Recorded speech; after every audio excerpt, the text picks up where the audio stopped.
All right, welcome to Korea. The Korean War is typically seen as the forgotten war. Most Americans don't really know too much about it. But this is the war that started the transition away from World War II into what would become the Vietnam era. By the end of the Korean War in 1953, you would recognize the army and the military as much more like Vietnam than it was World War II. Now here on this poster, I have a couple of very important details. So here is a map of the Korean Peninsula. You would have China up here, Japan down here, and America somewhere off screen this way, really far. It all starts at the end of World War II. The Soviet Union comes down from the north into Korea, and the American forces are coming up. Korea was initially a Japanese colony, which then, after Japan surrendered, became an independent nation.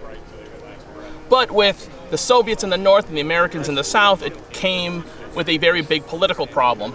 So what the Soviet Union and the Americans decided to do was just to split the country like they did with Germany. So the south would be rebuilt by the United States, and the north would be rebuilt by the Soviet Union. In 1948, the Americans and the Soviet Union pulls out of the north and the south and divide the country at the 38th parallel. Now, at this point, both the north and the south start preparing for war. Both of them wanted to unite Korea under their government. So we have some notable figures here. Kim Il-sung is the leader of the North Koreans and the grandfather of today's Kim Jong-un. And we have Syngman Rhee as the big leader of the South Koreans, who was put in place by the United States. Now, the North Koreans helped China in their civil war as an expeditionary force, and Mao promised them that when they were going to liberate their southern brothers, they would throw in their support. So, with Chinese help and supplies from the Soviet Union and China, in June of 1950, the North Koreans push into the south, and they rapidly take over the country. In the span of about 3 months, the only remnant of South Korea was the city of Busan, which is modern-day Busan. Now, the perimeter, which was a river, was witness to some of the heaviest fighting in Korea. One of my favorite stories that comes out of the Korean War is the Battle of Pohang Girls' Middle School. The South Koreans did not have enough men in their military to properly defend the country and the perimeter. So they conscripted a lot of high school students. A lot of the student soldiers were wearing their school uniforms and just had the word student somewhere on their person. 71 of them garrisoned Pohang Girls' Middle School against the North Koreans coming down on them. Now, they only had rifles, while the North Koreans had a lot of heavy weaponry and some armor support. And 71 students managed to hold off the North Korean advanced troops long enough for UN forces to send reinforcements to their position. Unfortunately, that battle cost the lives of 48 of these high school students. Now, just imagine that. If you're in high school, that's 40 of your friends gone. Maybe that's half the football team or so. So their contribution helped buy the UN time. Now down here, you have the split of the forces. You have the communist forces with North Korea, China, and the Soviet Union, and the UN forces, which was this broad coalition of different countries. It was primarily South Korea and the United States, but you had combat troops from Greece, Canada, Britain, the Philippines, Turkey, South Africa. They all sent combat troops, but most of the contribution and the heavy fighting was done by the United States. So General MacArthur becomes the supreme commander for this war, and he says, we're going to try and land troops behind the North Koreans at the port of Incheon, which they do. Now, the North Koreans are now overstretched, tired, and now they have a bunch of fresh Marines behind them. So they decide, we're just going to fall back to the 38th. And as rapidly as they advanced, they retreated. Now, MacArthur gets to the 38th parallel and has a thought. Why don't we push the communists out of Korea and claim Korea as a democracy?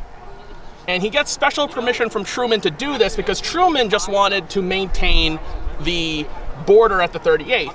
But MacArthur goes up, and the North Koreans all of a sudden face what the South Koreans faced over the summer. During the fall and the winter, they're pushed almost all the way back to the Chinese border at the Yalu River. Now, China, watching this, thinks to themselves, the Americans aren't going to leave this alone. And they're going to go into China, and they're going to reintroduce the Chinese Civil War. And I don't want that to happen. So Mao tasks Zhou Enlai to be the primary advisor to the North Koreans, and Chinese troops then flood into North Korea. At this point now, the UN forces are overstretched, and you have the Battle of the Chosin Reservoir, where in Arctic conditions, the Marines and the Army fight a running retreat back to the 38th parallel. Most of the troops were cold casualties from the extreme cold wind and snow. But once they got to the 38th, that's where it stabilized. And at this point, it was just fighting among the hills around the 38th to try and get as much ground as possible as negotiations happened. And while negotiations stalled for about 2 years, by 1953 an armistice was reached, and that's where we get the modern borders of Korea. Now, I said initially that this is the big transition from World War II to Vietnam. And here's some of the big changes that happened between World War II and Vietnam, and Korea. The first thing is that we start seeing the use of helicopters in the U.S. military. So we have the Sikorsky Chickasaw and the Bell Sioux here, which were two of the big workhorses of the U.S. military. Now, they weren't gunships as we would know in Vietnam, but they were medevacs, they were troop transport, supply carriers, bringing crucial supplies into the mountains and wounded out. Another big development is the deployment of jets. You would have the F-86 Sabre, and I believe it's the F-100 Shooting Star against the the MiG-15 used by the North Koreans. And the Russians. And the Russians, they were there. Although officially they weren't, but no one wants to admit that they were there. We have the racial integration of the U.S. military, started by executive order from President Truman, and then continued and finished by President Eisenhower. So now segregated units are a thing of the past. And most importantly, we get introduced to the concept of limited warfare, where the military is going to stay in a region and not go past that region. So in this case, the U.S. military is going to go up to the 38th, and with the exception of MacArthur, they would not go back into North Korea. This is what would happen in Vietnam, where the American forces would stay in South Korea, or South Vietnam, and while we did have some small invasions into Laos and Cambodia, the U.S. military was not authorized to do any long-term occupation of the grounds that the NVA and the Viet Cong would use to supply all of the fighting in the South. And those are the really big policy and doctrine changes between World War II and Korea. And this would become the template for what the U.S. would do in Vietnam. Right now it's very limited, but by Vietnam it would expand into what we would see during the conflict. Now, going into gear, a lot of the initial troops were given World War II equipment. So right now I'm wearing an Army Marine Corps, or Army HBT, the HBT uniform, which the OD7 jacket, trousers, and M43 double buckle boots. I'm having the M1 helmet up here. Right now it has a burlap cover on top because the U.S. military didn't decide to reissue helmet nets after World War II. They kept the helmet shiny, which was really, really bad if you're trying to hide from the enemy. So late in the war, the U.S. Army would start putting burlap on their helmets to try and hide themselves. By 1953, all of this would be changed out into what we would see in early Vietnam, the OG-107s, the black boots. And we would get the Mitchell pattern helmet covers, which there were, at the very end of the war, cotton covers for their helmets that would be sunk en route, but the Army was starting to issue these just in OD green. Here, in terms of weapons, the Americans and their allies would have American equipment. So we have the M1 carbine, the M1 rifle, the 1903 A3, which was antiquated by the time of Korea, but you still see this being used by the Marines and some South Vietnamese units. And this is the only representation of a North Korean weapon I currently have. This is a Yugoslav Mauser, but it's a decent representation of the Kar 98K of Nazi Germany. The Soviets would take a lot of their surplus weapons and send them to their allies. So we were giving the South Koreans our weapons. The Soviets were giving the North Koreans all of their weapons, and a lot of these weapons were also used by the Chinese during their civil war. So the North Koreans were using a mixture of old German, Soviet, and Chinese weapons during the Korean War. Okay, moving this way, this table has a split. A lot of this stuff over here is equipment by the U.S. Army, and over here is equipment used by the U.S. Marine Corps during the Korean War. So here we have the M45 pack with an M43 entrenching tool carrier. This was modeled off of the Marine Corps pack. Inside of it, it has a rubberized lining to keep it waterproof.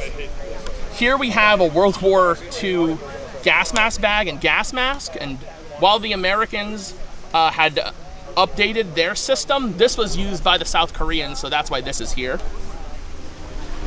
This helmet is a good representation of some of the helmets that our allies would have been using. So as I said, the Americans weren't giving their troops helmet nets anymore, so a lot of the allies, the South Koreans and the Filipinos specifically, were putting these cargo nets on their helmets to try and break up the shine. Otherwise, a lot of the helmets were just kept bare on this side. We have a field telephone here, just to, as a continuation of World War II, to make sure that you can communicate in the field with your commanders in the rear. And then here, with the Marine Corps, this is some of the stuff that they would have been using during the Battle of the Chosin Reservoir. So they continued to use the World War II M41 uniform. They were still using the frog skin helmet covers, and they still had the M41 pack system, as well as the aforementioned M43 entrenching tool carrier. But in addition to everything, they had the M43 jacket, they had a high button sweater, and here is the Marine Corps parka. This was supposed to be a Navy parka initially. It's lined with alpaca and has a cotton poplin shell for water resistance and wind resistance. In addition to that, they had gloves, wool gloves. This is some World War II era gloves.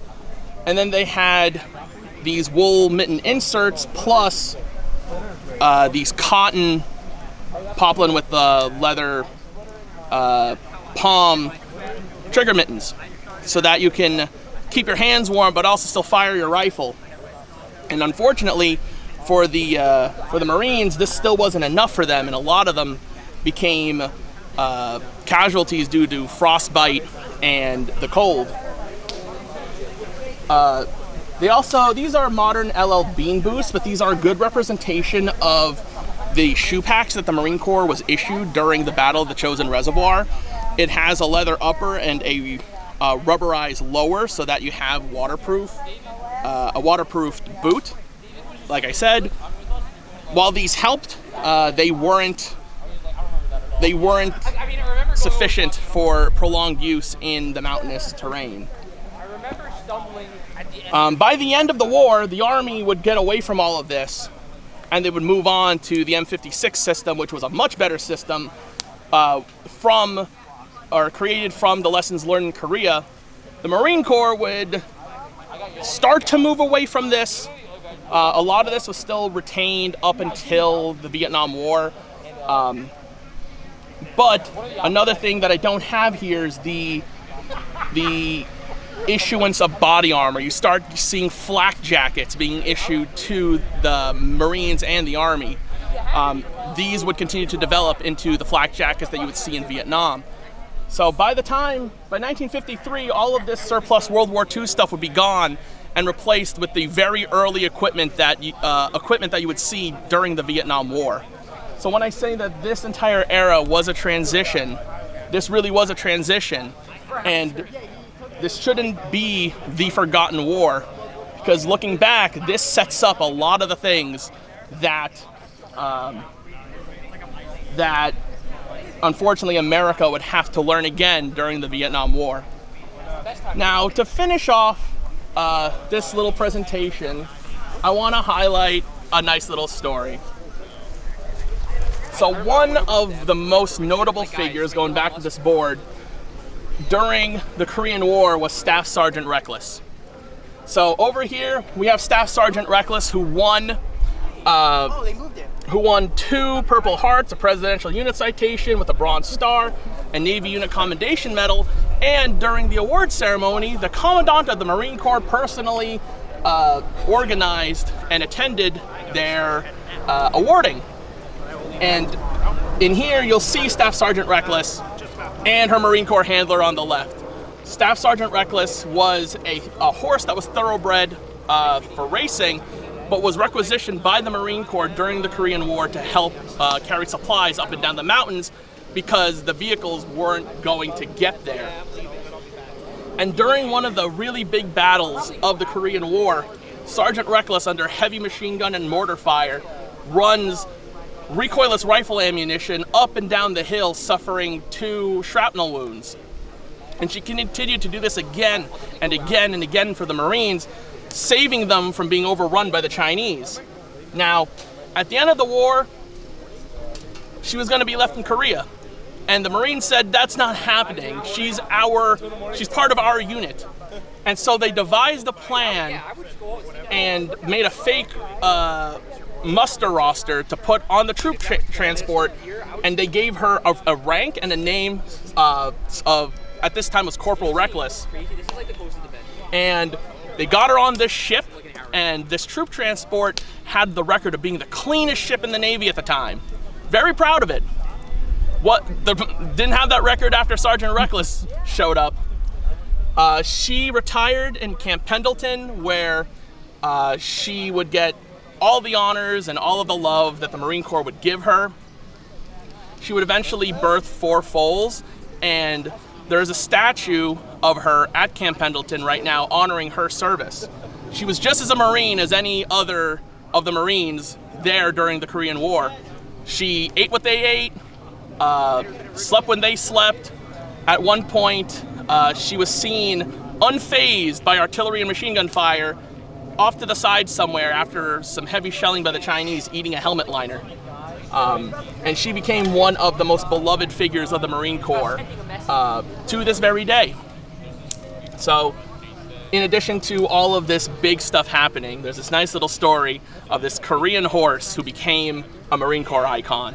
And if anything, we shouldn't forget about the Korean War just for Staff Sergeant Reckless. Thank you, Jan. Thank you, Chris.